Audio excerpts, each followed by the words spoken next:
in the jungle, Cotopaco in mid, Renyu bottom, and support Arce. Facing them on the red side, it is EDG with their top lane array. In the jungle is Haro in place of Clearlove. Mid laner Scout, bot laner iBoy, and their support Meiko.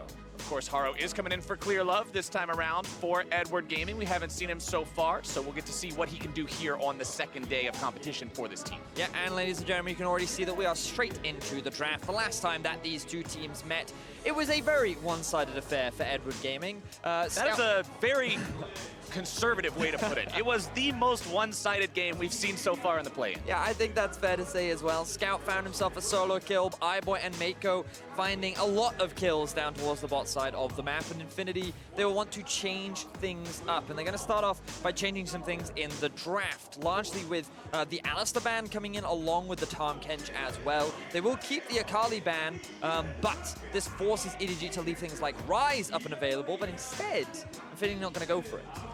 Now, the Tahm Kench was played by Edward Gaming the last time these two teams went against each other, so keeping that one off the table might make a little more playmaking opportunity available for Infinity, especially with something like the Rakan, able to initiate plenty of these fights. But Edward Gaming says, hey, remember that Nocturne we played against you guys last time that went 4-0-6? We got a different guy doing it, but we're going to run the same thing back. I mean, the thing is, they've left the Kaisa open for iBoy once again. This guy has played so many Kaisa games. This is like the comfort pick for this young player, and putting it in his hands is always a scary thing to do. The fact that Infinity have left it open suggests that they believe in their Xayah Rakan bot lane, and it should be strong enough to come out on top. Kaisa's also really strong in general right now. Is the most picked AD carry champion so far during the play-in stage. 11 picks before coming into today.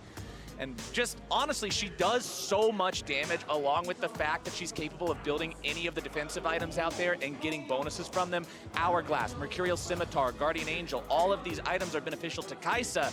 Very difficult to deal with if she gets ahead. Infinity eSports deciding to complete the lovers duo. They'll take Xayah against that Kaisa, but EDG has gone for the Gragas for themselves as opposed to that Nocturne that I mentioned earlier that I thought would get locked in. We'll see if that goes into the jungle or maybe it's even a top lane bait. And they're going to blind pick the Irelia. Even though Rise is open and this is a big comfort pick for Cotopaco, they're instead saying, you know what?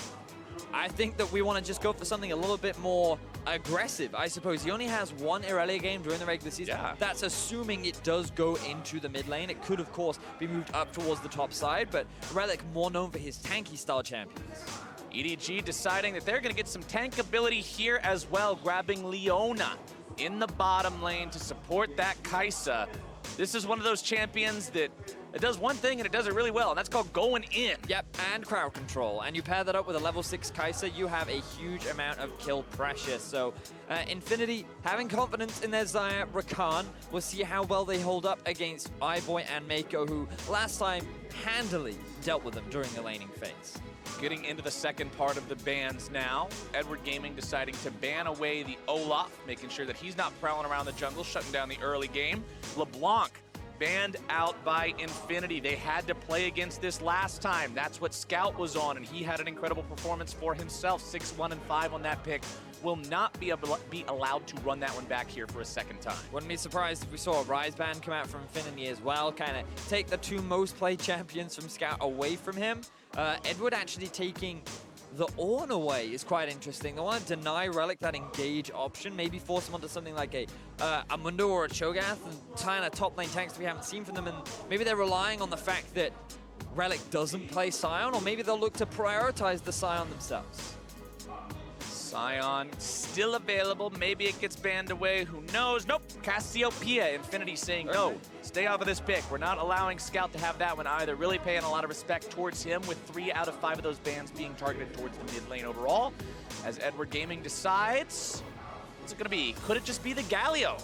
Kaisa could Killer Instinct into the middle of the team, and then you support her with the Galio, but it looks like maybe that's a top lane Gragas, and Edward Gaming's going for something else. Can't talk about the hovers, Flowers. We can't talk about the hovers. I committed the cardinal sin. That's my bad. We're not talking about hovers anymore with EDG. They're too good at the bait and switch, and Now they're going to pick up the Galio for themselves. Does synergize really well with anything that wants to dive in. It's great for playing around the bot lane as well. And you can see that when you have a Leona, that's a lot of setup potential for maybe going for dives, maybe just going for fights. And I think that what Edward Gaming has so far drafted is a lot of fighting. They have good scaling, especially with the Galio and the Kaisa, but they can also force plays in the early game with this Leona and Galio duo. So I'm looking forward to seeing them execute upon this as Infinity round out their draft.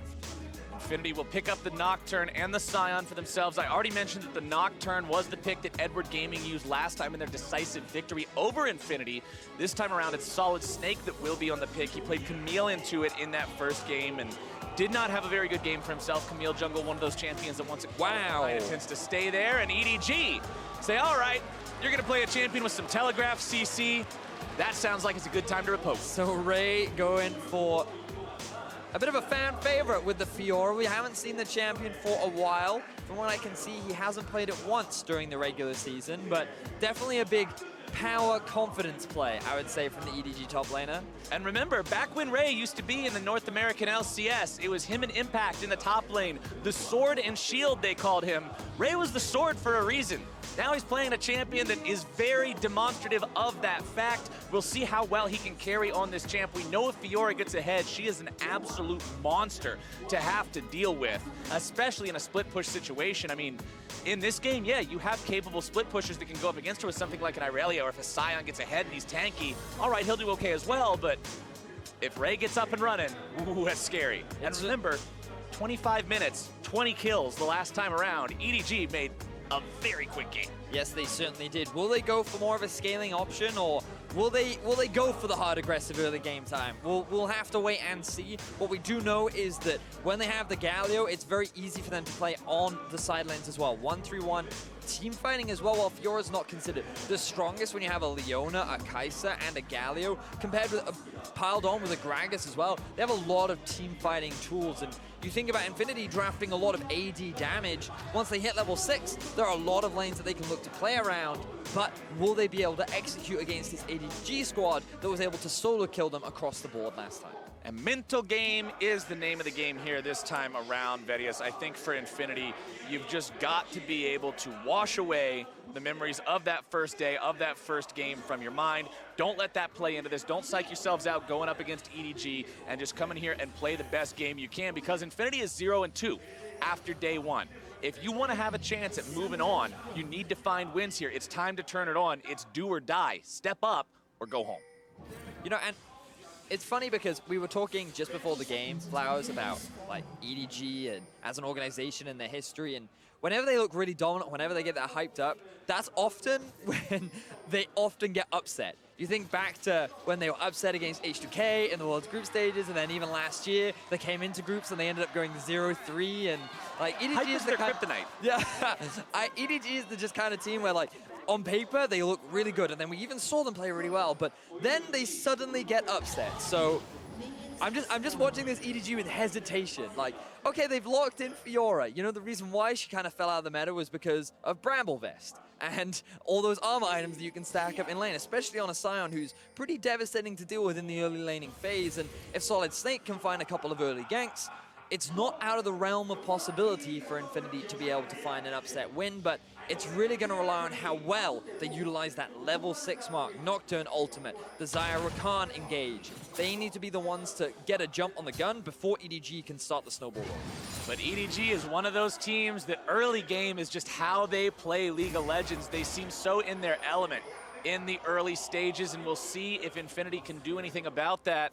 And for Infinity, man, this is the first time that Rainbow 7, formerly known as Lion Gaming, hasn't represented the region internationally. Infinity's got some pretty big shoes to fill.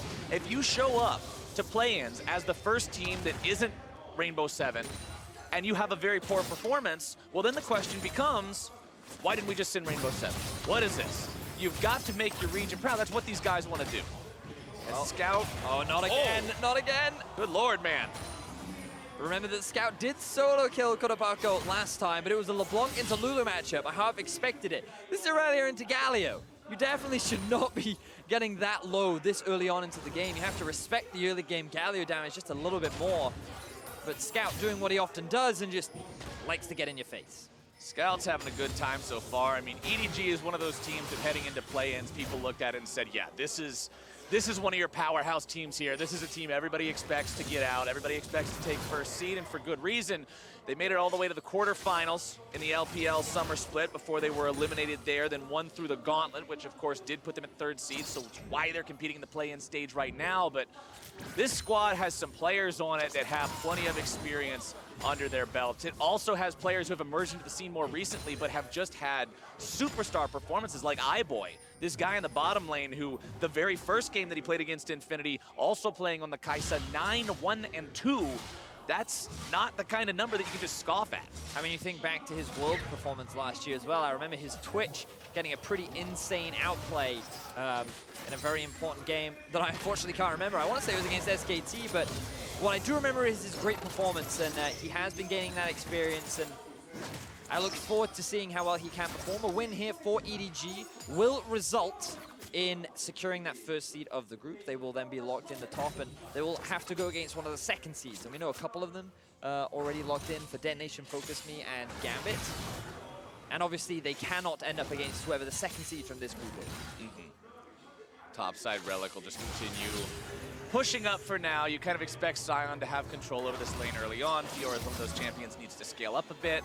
Meanwhile, back in the bottom lane, it is a CS lead for iBoy and Meiko over their opponents who, honestly, Xayah and Rakan for the longest time were like the name of the game in bottom lane duos. They had so much power, and while it's not quite to that extremity today, it's still a duo that has quite a lot of capability between the two of them, especially, like you said, once they hit that level 6, when you consider they have a jungler like Nocturne. But just the quality of players you're going up against in this EDG bottom lane, you really got to respect what these guys can do, because if you don't play it right, they've got the outplay. Yes, they do. It's one of those things about Leona where you kind of want the Rakan to engage upon you, and then you can go for that counter engage, which is why they have so much pressure in the bot lane right now, because if Infinity try to force anything, they can instantly get punished for it. But the mid lane is really the story of the game right now for EDG. Haro is here, the replacement jungler for Clear Love, the jungler that they often relied on heavily during the regular season, and the significantly more aggressive jungler in the early game as well. Now, the thing is, there's quite a lot of minions here. You've also got the Nocturne still hanging around here too. Cotopaco going to be in some trouble. The gank comes in, the damage goes through. Cotopaco trying to flash out, get himself away on this one, down to 200 HP, drinking the potion, healing up. Wins a war come through, takes him down to 100 HP, tries to buy some time, but nope. Haro says, take a drink, buddy. First blood over to EDG. And EDG do it once again. They find the first kill in the game 5 minutes into the game. It's not a 1v1 this time around, but Haro doing what he often does, which is look for early ganks and set up the success for EDG. Haro only level 3 before that gank, did spend some time looking for opportunities bottom lane. SolidSnake level 5, making his way down towards the bottom lane now, trying to find the gank here on the EDG bottom laners. iBoy has to flash out, keeping himself alive. Meiko also going to be pulling himself back there with the Zenith Blade to make the escape. TP going to be channeled. Meiko with a flash forward into the stun, and the damage range true as Scout picks up kill number 2. And EDG as a team always impressed me with how quickly they're able to react to plays as we see more fighting. All right, they're not reacting to anything here. They're the ones being proactive going in. Arce getting himself back. SolidSnake also going to be kept alive on that one, but Meiko is just fearless here on the Leona. Haro shows up now as well to make sure that if they're sticking around, they are going to be taken down. Scout decides to go all the way in, and the winds of war will find their target.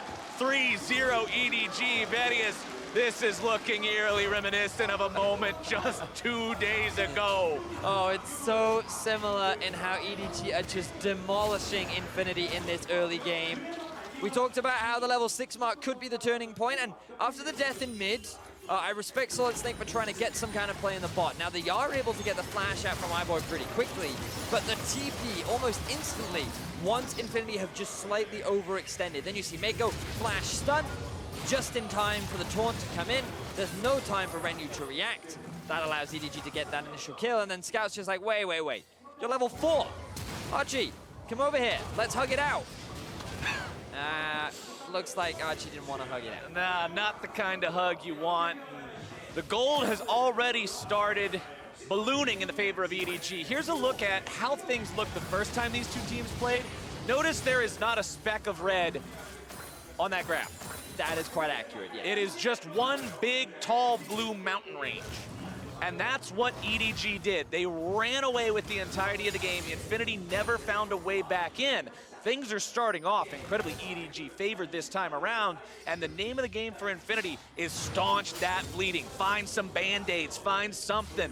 Make sure you don't allow them to continue building this, because if EDG gets that early game lead, man, it's gonna be another fast game. I will be honest, if you are this far down, this early on into the game, it is often like you've just lost your leg, especially against EDG. But that's not to say that a man can't walk without his leg. Now, the thing for Infinity is they're still approaching those level 6 marks. You can see SolidSnake has hit it, and Arce very close to reaching level 6 himself. There's no flashes towards the bot side of the map. The most important thing is that Infinity stops Scout from ulting bot lane. If they're able to do that, maybe they can find some kills. Maybe they can stop the bleeding, and they can start applying the prosthetic to start walking again in this game. Now, SolidSnake has been doing a good job farming. He's essentially been a level up on Haro throughout the entirety of this game, from level 4 to 3, now level 7 compared to level 6. They'll have to see if they can make a play with him, as the grand challenge has been issued here in the top side. The healing coming out means Ray is totally in control of this trade. Ray with a CS lead in the top lane, Scout with a CS lead in the mid lane, quite a CS lead for iBoy on the bottom side of the map after the way things transpired earlier. EDG is taking over all across Summoner's Rift, and now they're deciding that the one unconquered territory they have is the neutral objective. So why not head on over, grab some early bonus damage for your team. Infernal Drake picked up for Edward Gaming. Just 9 minutes in, it's another element going in their favor. Yes. So EDG just using the early game lead that they have to secure a couple of extra objectives. Again, though, the level 6 marks have been hit. Ultis are available. This is where I kind of want to see Infinity try to force a play before the gold lead gets insurmountable from the side of EDG. Haro is there first, though, and you can see Meiko sitting in the brush. Predator has been popped. Predator pop, but Zenith Blade missing from Meiko means that EDG decides to call this one off, at least for now. Haro coming back around, seeing if maybe he can find the explosive cask into something. Doesn't want to risk going underneath the turret, getting charmed up and chain CC'd, bursted down. The Gragas isn't tanky. Stopwatch just now comes online for him as the clock ticks 10 minutes. Haro going for the cautious play there, not wanting to overcommit to something when you're already ahead like this. I can respect that one. As mid lane, you can see Scout heading up towards the top part of the map. The Sion ultimate noise means that Relic's heading back to lane with that one. A SolidSnake might be setting something up here on the bottom side. All right, here we go. There comes the play. It's going to be 3v3, though. They ran it on the side of EDG, but they're still going to lose their AD carry. He's already been taken down. The damage goes through, and now Meiko might be in some trouble here himself. Solar Flare coming out, not going to find the mark. Oh, the enemy AD carry, a double kill over now to the side of Infinity eSports. Can they make it a triple? The auto won't find its way in, but they've got the fight. And this is what we were waiting for, but now Ray arrives in the bot lane. EDG, they're looking for something back. Ray wants to try to finish somebody off here. Can he get the kill onto Renyu? Does do so. Grand challenge going to be healing him back up now as well, but will it be enough? He grabs the double onto SolidSnake. Enemy jungler down. The Sion can't find the counter kill just yet. The heal from the Vital, not quite enough. So in a 1 versus 3, Ray is able to find himself 2 kills, but once Relic arrives, he shuts him down and gets a kill back for Infinity. 3 for 2 is the overall exchange, but at least Infinity, they get themselves on the board. 3 for 2 for Infinity. They're on the board. They close that gold gap up to under 1K now. You also got a little bit of extra money because the Fiora got 2 kills and then you killed her, so I guess we're going to find a silver lining on that cloud.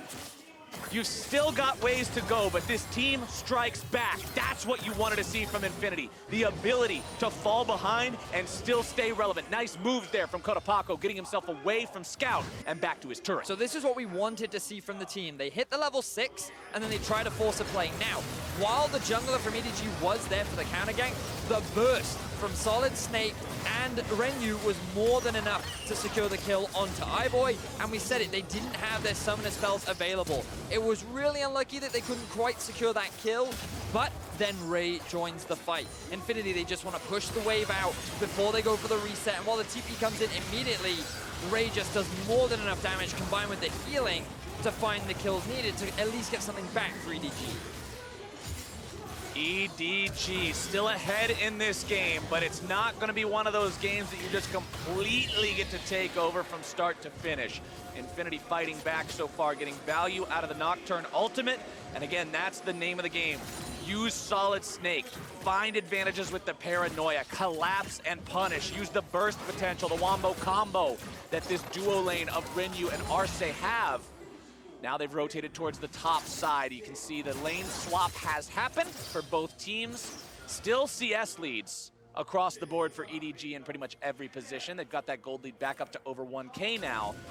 See if they can make anything happen here in the mid lane. Meiko thinking about it. If Cotopaco goes too far forward, the teleport comes through. Here we go, EDG. You find your way onto Cotopaco. He does have the flash available, ready to go. Haro gliding himself in there ever so gracefully with the body slam. They'll take the flash for free, summon the Rift Herald in mid, and go for the objective. Now this is EDG, often relying on that early game power of theirs, moving from top to mid extremely quickly. They've already picked up the Rift Herald, and this will be the first tower of the game going down very early on. Bonus gold for EDG takes them almost back up to that 2K point they were at earlier before some of those shutdowns came in the bottom lane team fight. They're continuing doing what we know EDG to do best, making the early game happen. But at the same time, let's go back to win conditions. Let's go back to, I guess we're at staying alive conditions. Let's go back to staunching that bleeding because Infinity have done that. The lead hasn't gotten more severe than it was after those first few kills. What was it, 6 minutes into the game? You've almost survived another 10 minutes without the lead getting completely out of control. And if you can get EDG into the mid game without them just completely dominating the game, you stand a chance. Yes, you do, because EDG, especially with Haro, once they get past the 15-20 minute mark, is when they start to make mistakes, when they start to get overzealous. They try to force way too many plays, and that is a window of opportunity for Infinity. You know, the fact that EDG often make those mid-game decision errors and can't just rely off of an early game snowball. So that's why kind of slowing the snowball down is really important for Infinity, and the fact that Cotopaco was able to avoid that gank is a very big deal, but they still lose their tower, and it doesn't mean that Infinity can just sit back and let EDG control the map. They need to be proactive themselves, and again, it revolves around this bot lane. Arce and Renyu, combined with SolidSnake, need to be the ones to try and force kills onto iBoy, but it's going to be that much harder now that his summoner spells are back up. You can see this EDG gank squad roaming around right now, seeing if they can make any plays happen. Predator going to be channeled from Haru. Looking for the engage here. EDG moving forward, 4 men strong. Infinity ready to maybe make a counterattack go through here. Sion ultimate up towards the fight, looking to start something off. Scout goes in, able to find the 3-man taunt into the Winds of War now as well. Looking to channel the ulti, not going to be able to do it. Arce's already going to be taken out of the fight though as the Irelia ultimate finds its way into the middle of the mix. Infinity still looking to strike back. Its health bar's low on all sides as Haro's going to drop the Relic. They're still going to find more damage with the taunts. The shutdown credit over to Galio, grabbing the kill onto the enemy Sion. Ray gets the kill to Cotopaco. It's a double kill for him. SolidSnake's also going to be dropping as EDG is popping off. They take down everybody on Infinity except for Renyu. And EDG find themselves 4 kills for 1. This was the kind of team fight that Infinity wanted to avoid at all costs, but EDG make it happen regardless. The wombo combo was beautiful as they funnel Infinity into this choke point and find kill after kill and a 4,000 gold lead. You can see on your screen right there, gold difference at 15 versus EDG. They were down 6,000 gold in the first game. This game, they were down 2,000, but that team fight just changed the story and pretty much doubled that up to 5K at 16 minutes. That means that although things were looking better up until that fight, this made everything so much more dire. Let's take another look. And I love the confidence from Scout to just flash in, get the 3-man taunt, the immediate Leona follow-up into the Galio ult follow-up. While you don't get the Galio ulti off, the damage reduction still applies, so it buys a little bit more time, especially with Haro using the stopwatch there to allow Ray to find the kill, get the ultimate down, bring the regeneration in, and if that regen hadn't come through, maybe Infinity could have found a few more kills, but they couldn't pull it off. They end up losing 4 members, and now that goal lead is a 5,000 deficit. Things have gotten dicey pretty quickly here for the side of Infinity as EDG, off the back of that fight, feels very comfortable moving forward into this mid-game with a 5,000 gold lead. Topside, Scout will be the one pushing towards this tier 1 turret on the Galio. Already has the Rod of Ages stacking up, almost up to 10 stacks on that one. Has 7 out of 9 kill participation, the most on the team. working on the Zhonya's Hourglass next, and just smashing that turret out of the picture. This guy has been so critical for EDG so far. Yes, and it's going to be even more critical as fights get later into the game. Remember that Infinity are very heavily built around AD damage, so EDG can just keep stacking up armor. That's why you're seeing the early Zhonyas come through. Ways in which they can come back, maybe if they can find picks onto EDG's members in the side lane. Look for a dive onto Scout, maybe catch Ray out of position. Things get harder and harder when you're at this big of a deficit this early on, and for Infinity, they're kind of clutching at straws to find ways back into this game. And let's talk about Ray for a second, though, because he's got the Ravenous Hydra already completed. Black Cleaver's almost done as well. This is the get away, Sion, I'm taking the turret whether you like it or not kind of build. You're not really going to suffer a lot of lasting damage because you're just going to heal it all off on the minion wave anyway. That means the only guy that will be able to answer him as the game goes on in the split push will be the Irelia, and Cotopaco only just now completed Trinity Force. He is nowhere near as strong as this Fiora is. Unfortunately not, and when Fiora gets a lead in a side lane, she's really hard to kill. Like, yeah, really hard. It's and that Black a severe difficulty. I would put it on like level 9 of the level 10 challenge scale. Especially for any of the members on Infinity. You said it in Champ Select, maybe the Irelia can hold her in a side lane, but even then, it gets to a certain point where unless Irelia has a strong enough early game lead, she's going to get out-dueled. It's a tough task for Infinity. They really are relying on EDG to just make those mistakes. And again, they have done it in the past, but the last time these two played, EDG were pretty cutthroat in how they ended the game. Absolutely, they did end that game at 25 minutes or so. So Infinity definitely wants to make this one last longer than that, but it is up to largely EDG at this point to overcommit to something. It's up to Infinity to be ready to punish. You brought up earlier that you love the reaction time of EDG on that first play in bottom lane, saying, oh hey, teleport opportunity, let's punish right now, go, go, go, go, go, go, go, go. That's what Infinity needs to be able to do if EDG oversteps. But man, this feels dangerous right now, being this far forward, being the ones trying to force your opponents to react when you're 5,000 gold behind. If they do react in time, you're routed. Look at the Galio moving down towards the mid lane. He was just hanging around. He has the teleport up, he has his ulti up as well. EDG were ready to fight for that tower, but Infinity wisely back off. They don't want to take the risk, they're just slowing the game down. Again, kind of waiting for EDG to make that mistake, but Ray continuing with the pressure in the bot side of the map. Black Cleaver has been finished, he has a red buff as well, and he's just making mincemeat of that tower. And of that Sion, with the grand challenge issued for Vitals, means Sion's almost completely dead. They're looking to stop the ulti to get himself away. Ray's still going to be taken rather low, still going to be shut down. Kill credit goes over to the AD carry of Infinity, but is it going to be enough? Featherstorm comes out. iBoy still looking to go further underneath the turret. Can't grab the damage he needs.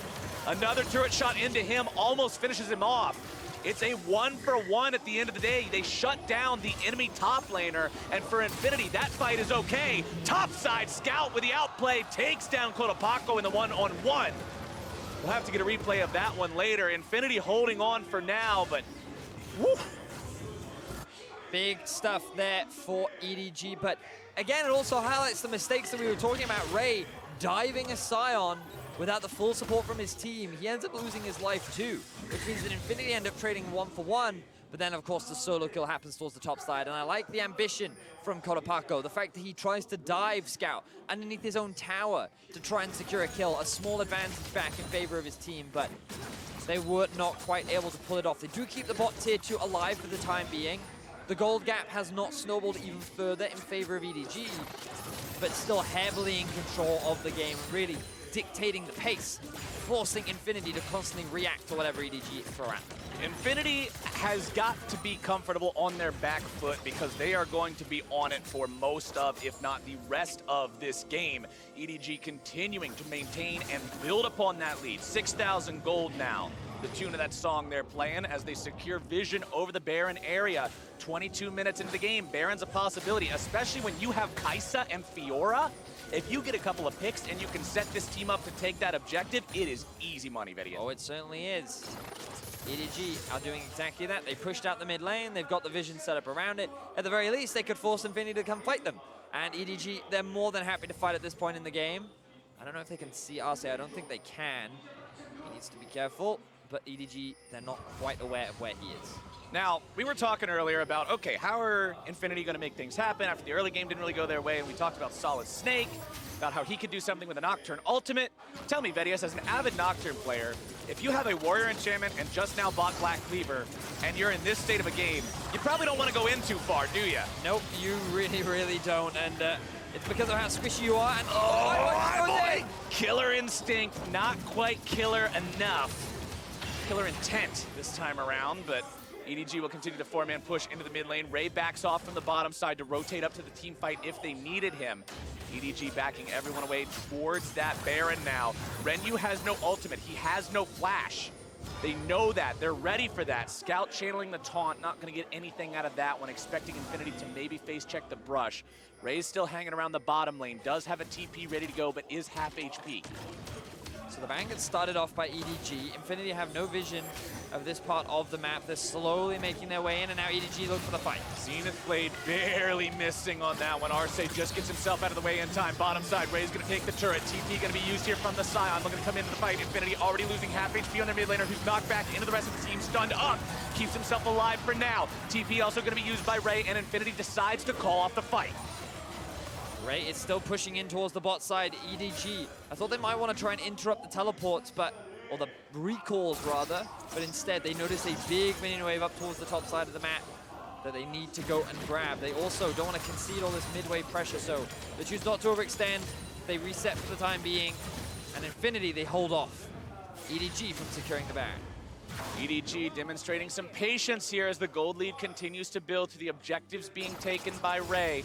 7.5 thousand gold, 24 minutes into the game. They were pretty much on the Nexus at this point the first time these two teams played, so it has been a better showing from Infinity this time around, but considering just how outclassed they seemed the first time these two teams fought, Infinity, no one expected Infinity to win this game coming into this. They were the absolute underdog. They would have to pull off some kind of an incredible adjustment from game number one to find the win here. They've made good adjustments. I like what I'm seeing from them this game compared to the first game, because the first game was a complete wipe. Yes. This game, they've struck back. They've found moments of success. Yep. But it's still not enough. EDG just seems so far in control. Outside of a major error, I don't see how you come back into the game, but they're going to look to do it right now. Looking to find the team fight initiation is Infinity, but SolidSnake's going to be taken low already. They get iBoy! But iBoy's already going to be killed. The double kill over to Cotopaco. Infinity have found multiple members of EDG. Scout's now in some trouble underneath the turret, but they're still looking to collapse with the full might of the team. Arce's in the back line. Infinity needs to finish the rest of them off. Meiko's going to be taken low. Scout's going to be taken low. Shut down over to Cotopaco. More damage coming through. You gotta be kidding me. Ace, Infinity eSports. Infinity find the dream team fight against Edwards Gaming. The Baron is in their eyes. They have all 5 members alive, and Infinity, it is happening. Get in my time machine with me, Vedius. We're going back to Worlds 2017 right now. EDG up against SKT, 10,000 gold. It's a mid-lane team fight. It's a Rakan flank from the left bush, and it kills everybody, and it does it here again. Infinity do it. They pull off the miracle, they find the team fight, and the initial engage, it even misses. It doesn't land onto iBoy, but everything else does. Look at that stun into knockup. Cotopaco dives onto iBoy, who's chain CC for so long. The peel doesn't come out fast enough. EDG gets split apart, and then the chase comes down from the rest of Infinity. Such a fantastic fight. Beautiful execution, and all the pieces finally come together as EDG fall to Infinity. I couldn't have cast or cursed it at a better time. If you're an Infinity fan, saying it seemed almost impossible barring a major error from EDG, but the execution was so good there from Infinity to catch them off guard. Again, the sense of deja vu. That is almost the exact same spot SKT did it a year ago. And redemption for Cotopaco as well. He played that team fight phenomenally, and after being solo killed twice against Scout, he finally makes a fantastic team fight happen for his team. And now, Infinity, 5 members alive, all baroned up, are knocking on the doors of EDG's base. All baroned up, both barrels blazing, marching down the mid lane, seeing if they can break the EDG base. They've got ults ready. We talked about it, Flowers. EDG, once they get past the 15 to 20 minute mark, that's when they start to let the ball slip. That's when they start to slow down. And Infinity, they capitalized upon that moment. They saw it and they made it happen. You can see Infinity with first Baron have a record of 13-0 and they're going in again. Arce is going in yet again, looking to find that initiation. They're still underneath the turret though. This could be good. We'll see if they can find the damage. iBoy's out of the picture. This could be the team winning fight. We'll see if they're able to find the damage over the rest. Meiko's already going to be brought down. Scout as well. Infinity eSports, you just did it! Infinity 5-0 once again will rip through the heart of EDG and find the upset win. To infinity and beyond, the Nexus in their sights. God bless, they take down EDG.